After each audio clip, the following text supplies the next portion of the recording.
Não importa onde você vive, certamente a sua vida já foi afetada de alguma maneira pela pandemia de coronavírus que vem causando pânico no mundo inteiro.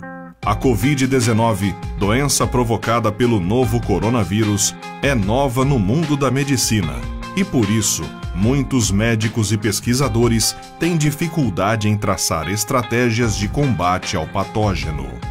Eu sou William Toffoli, narrador do Mistérios do Mundo, e hoje você vai saber como o novo coronavírus age no corpo humano. Se você gostar do vídeo, não se esqueça de deixar o like, se inscrever no canal Mistérios do Mundo e ativar as notificações. Vem aplicando severas restrições em seus territórios e incentivando as pessoas a permanecerem o máximo possível dentro de suas casas para evitar que o contágio seja ainda mais veloz e mortal. Como você provavelmente já sabe, o coronavírus é altamente contagioso e passa de uma pessoa para outra a partir das gotículas que são expelidas pelo nosso corpo, por exemplo, quando tossimos ou espirramos. Podemos contrair o vírus apenas por conversar muito próximo a alguém que esteja infectado, ou por respirar o mesmo ar de alguém que esteja portando a doença. É justamente por conta disso que a recomendação para quem não pode ficar em quarentena dentro de casa é lavar constantemente as mãos com água e sabão e usar álcool em gel quando não for possível lavá-las adequadamente. É prudente também não tocar os olhos, nariz e boca, principalmente na rua e dentro de ambientes com aglomeração de pessoas, para evitar que o vírus seja levado até as mucosas. Mas e se todas essas medidas não forem suficientes e você ainda assim acabar contraindo o coronavírus? O que vai acontecer com o seu corpo? Bem, é importante saber primeiramente que o SARS-CoV-2, o coronavírus que começou a se espalhar na China ainda no ano passado, ataca principalmente as vias respiratórias de suas vítimas. O vírus é incapaz de entrar em tudo o que vê pela frente. Ele requer uma entrada específica, mas esses parasitas invisíveis têm uma carta na manga: as proteínas Spike. Essas proteínas são protuberâncias pontiagudas ao redor do envelope viral, resultando em um formato de uma coroa, daí o nome coronavírus. Essas proteínas conseguem se conectar com certos receptores em nosso corpo. Por isso, quando os vírus estão do lado de dentro, eles procuram por essas fechaduras nas células. O SARS-CoV-2 consegue se conectar a uma proteína chamada ACE2, que está presente em vários tecidos do nosso corpo, incluindo nariz e boca. E como o coronavírus tem acesso ao nosso corpo exatamente por esse sistema, ele não precisa procurar muito para encontrar suas vítimas. Assim que encontra os receptores ACEs, as spike do vírus se conectam à proteína e faz com que a célula o englobe, depositando seu material genético. E então, a festa viral começa. O coronavírus transforma suas células em fábricas de RNA viral e proteínas, se reproduzindo. Invariavelmente, os vírus começam atacando a nossa garganta. Com o tempo, essas colônias passam a destruir nossas células, uma a uma, ligando uma espécie de alerta em nosso corpo, que passa a entender que algo não está certo. É justamente nesse momento que começam as respostas do corpo humano à infecção, que começa a se instalar. A partir de então, começam as dores de garganta, aparece a coriza e, eventualmente, acabamos desenvolvendo quadros de febre.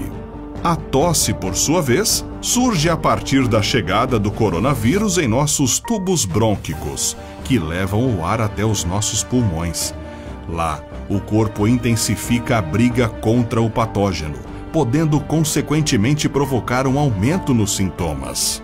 Vale ressaltar que a Covid-19 não provoca sintomas graves em todos os infectados, e, inclusive, é possível que você passe por todo o curso da doença sem sequer desenvolver uma tosse. Segundo a Organização Mundial da Saúde, entre todos aqueles que desenvolvem sintomas, 80% não passam de um quadro leve,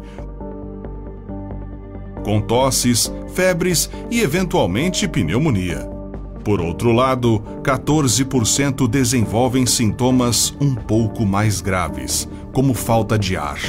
Por último, 6% enfrentam a face mais perigosa da doença, onde há choque séptico, falência de órgãos, insuficiência pulmonar e risco de óbito.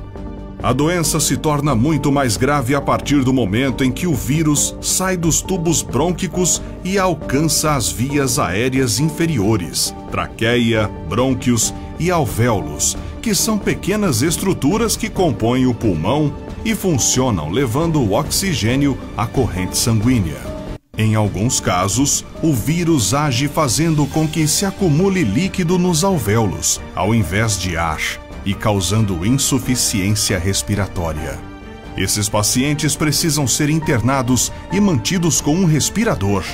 A situação pode variar de quadros mais leves, em que uma pequena parte do pulmão é afetada, até casos mais graves, quando uma grande parte dos 2 pulmões fica comprometida.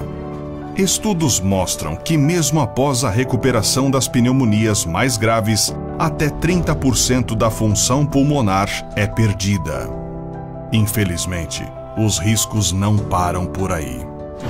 De acordo com um estudo publicado na revista The Lancet neste mês de março, a Covid-19 não se restringe ao pulmão e a pneumonia não é a única arma do vírus na batalha contra o nosso organismo.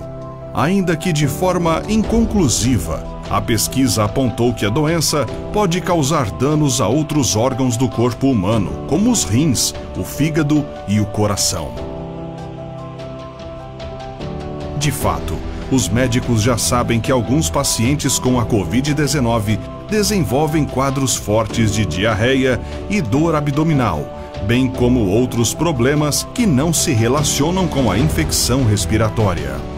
Por fim, vale lembrar que o isolamento social e as quarentenas são as ferramentas que estão mais ao nosso alcance neste momento da pandemia. Ficando em casa, você pode estar protegendo muitas outras pessoas com o sistema imunológico mais debilitado que o seu. São essas pessoas que compõem o chamado grupo de risco, que incluem idosos, doentes crônicos, fumantes e imunossuprimidos. Como as autoridades insistem em dizer, não se trata de pensar apenas na própria saúde, porém, na saúde pública como um todo. Já se sabe que, caso a população não atenda aos apelos das autoridades para que as pessoas fiquem em casa, nossos sistemas de saúde não darão conta de atender todos os infectados pela Covid-19, em conjunto com outras enfermidades.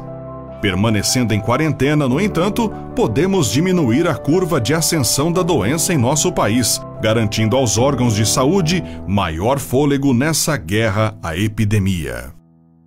Faça a sua parte. Cuide da sua saúde, também da dos demais.